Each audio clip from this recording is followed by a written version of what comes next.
Santa Claus की कहानी बच्चों के दिलों में खुशी और जोश पैदा करने वाली एक दिलचस्प रवायत है। कहा जाता है कि सेंटा क्लॉज की शख्सियत सेंट निकोलस से मुतासिर है, जो एक नेक दिल और सखावत पसंद है इंसान थे। सेंट निकोलस ने अपनी जिंदगी में गरीबों और जरूरतमंदों की मदद की और उनकी सखावत की कहानियां दुनिया भर में मशहूर हुईं।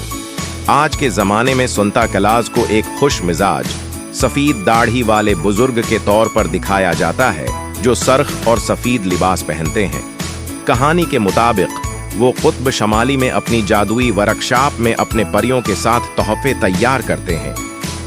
क्रिसमस की रात वो अपनी उड़न बग्घी, जिसे जादुई हिरण खींचते हैं, के जरिए दुनिया भर का सफर करते हैं और बच्चों को उनके घरों में तोहफे देते हैं। बच्चे सेंटा क्लॉज के इंतजार में अपनी जराबें या थैले तैयार करके रखते हैं ताकि वो उनमें तोहफे रख सकें। सेंटा क्लॉज की कहानी नेकी, मोहब्बत और खुशी बांटने का सबक देती है और क्रिसमस की खुशियों को मजीद खूबसूरत बना देती है।